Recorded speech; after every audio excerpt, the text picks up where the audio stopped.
Welcome to my Technology TED Talk. Today I'm going to be focusing on informal assessments and the power of game-based learning. So like most teachers, we really want to share our passion for our subjects with our students. Unfortunately, a lot of students tend to just glaze their eyes over and check out for a whole hour while we're with them. So for instance, when I started talking about Abe here in the Great Civil War, most of my students are wondering what they're going to be eating for lunch that day. So I want to talk to you guys about game-based learning, how it makes your classroom more exciting, not just for your students, but for yourself as well, because there's a lot of information that you can get from informal assessments and a lot of ways for you to improve your curriculum in your classroom. So let's get started. So the first thing I want to talk about today is formal assessment versus informal assessment. It's extremely important to know the difference between the two because you get very different results from your students depending on which one you use. So the formal assessment usually takes place at the end of the unit, and this is a kind of testing that a lot of us are used to. It's high stakes, it determines what your grade's going to be in the class. It's not very flexible to differentiation, and it usually includes a lot of multiple choice or short answer questions. So again, that's kind of the traditional format for testing that a lot of us are used to. Now, informal assessment is amazing because there's such a huge variety of things that you can do in order to participate in informal assessment. So an informal assessment can take place at any time throughout the unit. It can be at the beginning, almost like a pre-test, kind of to see what kind of knowledge you have. It can be in the middle to check for understanding. And it can even be at the end if you decide as a teacher that you would rather have a low pressure environment for your students to test in versus a high stakes one.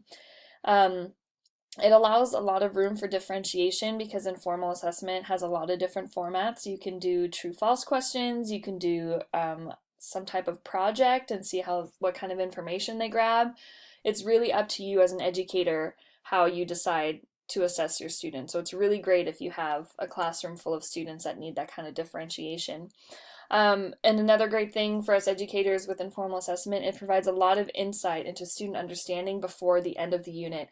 I know there's nothing more disappointing as a teacher than when you get your formal assessment at the end of the unit and you think your kids really understood everything, but then a lot of them didn't do so well and you didn't really know beforehand that they weren't understanding the information. So it's almost like too little too late.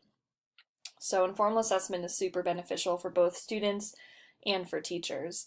The program that I'm going to be focusing on today is dealing with game-based learning. So game-based learning is a fun and interactive way to learn or review information, and it really challenges students in a variety of ways because it gives them a lot of different formats for learning information and a lot of problem-solving types of questions. And the best thing about game-based learning is that it relieves that pressure of having to always have the right answer.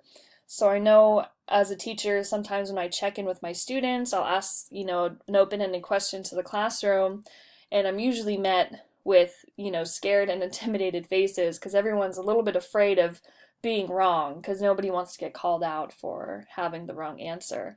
But when you're playing a game, your focus isn't so much on whether you're right or wrong anymore, it's about winning this game, but at the same time, you're still learning.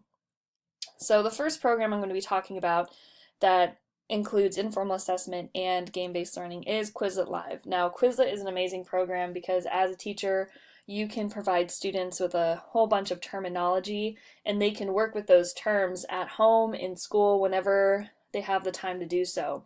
So Quizlet.live is an extension of Quizlet. The same terms that you provide for your students to work with at home, you can use those terms to create a game. Now, Quizlet Live is all about student collaboration. If you look at your screen in front of you, you will see that there's first a code that students have to enter on their device, whether it's a tablet, a phone, a laptop, what have you, and they get to enter in their name. And all the players in the game get shuffled into teams. So in the middle screen, you can see that there's the frogs, T-Rexes, ostriches, and the lynx team. And so they need to work together to find the right answer. Now in the bottom right hand corner you'll see an example of what a question will look like. It will give you the term and then there'll be 3 different answers that you can have on there. And as a team you need to decide who has the right answer. And then whichever player has the right answer they need to click on that and that's how you get points. So the first team up to 12 is the team that wins. So it really encourages that student collaboration. What I'm going to be showing you right now is a video of how this game works in real time. So watch these kids play the game and you'll see how their information is really coming to light for them.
We were winning.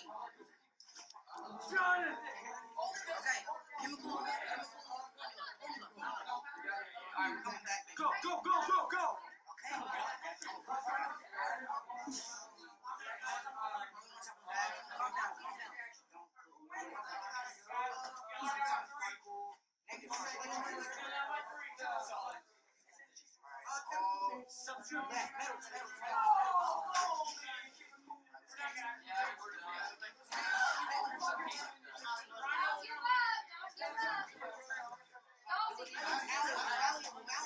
Let's go!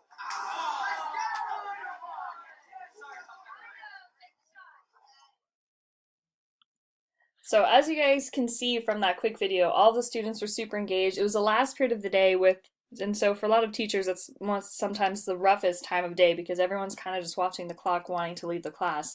So something like Quizlet Live really brings the fun into that time of day when most kids are just tired and ready to go home. Now, it's not just good for students, but it's also good for you as a teacher. So looking at the screen, you'll see that there are 3 different types of results that you can grab from each time that they play this game.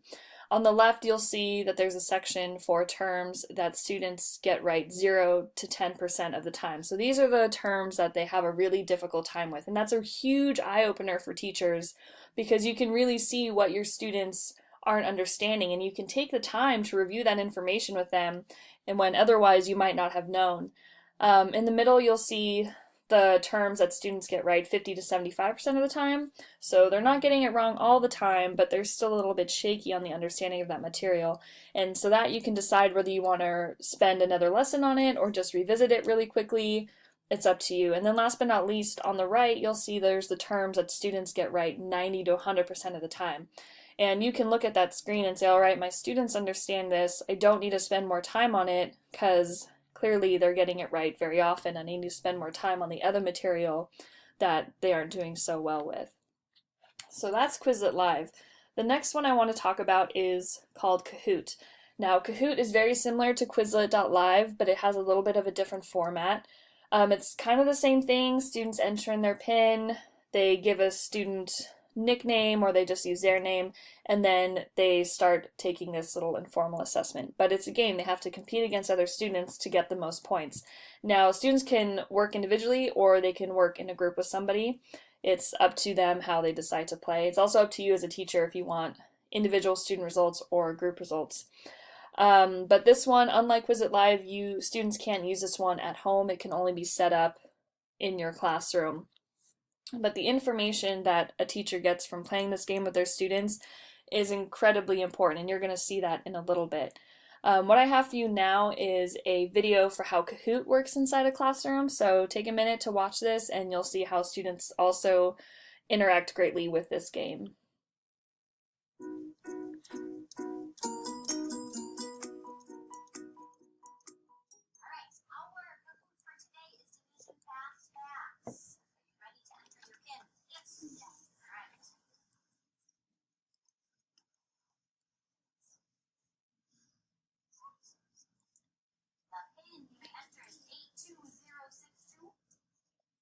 please pick an appropriate nickname.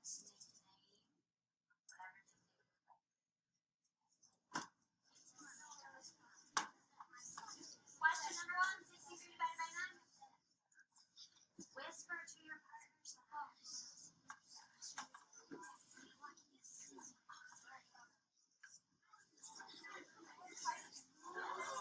Very good. Almost all correct. 33 divided by 11. I hear a lot of answers. You should listen for your partners. Guys are so close to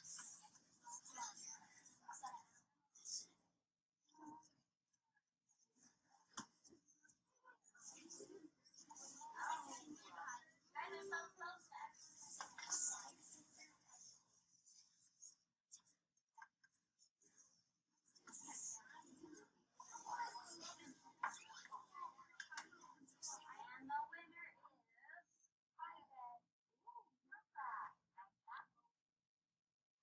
So as you guys can see, that one was a really cool one, and same thing like Quizlet Live, you also have your master champion at the end, so it kind of starts that competition amongst your students and gets them really excited to get involved.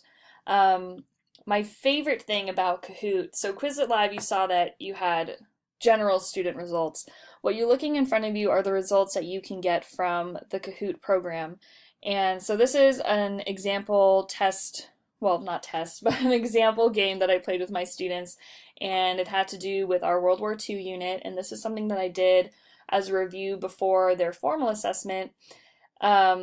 And so as you can see, I have all my individual student names, and that's what's the most exciting thing is for each individual student or team, you can see their answer to every single one of the questions. So if you're worried about a student and you play Kahoot with them, you can go back and see what their results are and decide, okay, they're not understanding this information, but they're understanding this information. And you can kind of look back and see, okay, they understand this information where I was using this type of lesson or this type of instruction, but they didn't really absorb the information when I was doing this type of instruction. So now you get an insight into that individual student. And of course, you also get insight into your class as a whole. So if you're looking at the questions and there's a lot of red, you know that question most students didn't get, and you need to spend more time on that. But I love Kahoot just because it gives that really specific information on each of your students and what they're understanding and what they're not understanding. So to sum everything up, how does this benefit your classroom? Why you should use it? In my personal opinion, knowledge is power. The more you know about your students and what they're understanding, the better you can improve your curriculum as well as your instruction within the classroom. Another thing, students get excited about learning when they're using game-based learning as well as during informal assessments. So when you take out the high-stakes testing, kids tend to perform a lot better. And it's so exciting to see them get involved into a subject that they may not have normally been interested in. I think it's also important you have that low pressure environment that helps you connect with your students. So when you're trying to find out information, again, those high stakes tests where, this exam is worth, 20% of your grade, a lot of students buckle under that kind of pressure. But if you bring in things like Quizlet Live or Kahoot, you can still assess them, but they don't feel the same kind of pressure and they usually perform better. There's also, you can provide differentiation before formal assessment. So those students that have a harder time with those multiple choice questions or short answer questions, these type of games and informal assessments can almost kind of prepare them for what's coming in the future. And the more you play with them, by the time they get to that formal assessment, they're like, oh, this is kind of, like the Kahoot where we had 4 different, answers to pick from, and I picked the right one almost every single time. So this is kind of similar, and they, you kind of build that confidence for them. And of course, last but not least, students can revisit the information both in and out of the classroom, and that's directly tied to the Quizlet program that I showed you, where they have their own individual set of classroom flashcards, and so even if they're not taking part in that little game assessment in the classroom, they still have access to that information at home when they log into that program. So moral of the story for this presentation is that please try to use game-based learning and informal assessment in your classroom. It's really beneficial. It really gives teachers a lot of information about how their students are performing and what they're understanding. And I think that's so important as we really want to make sure that we're not just throwing information at our students, but they're really learning what we have to offer them.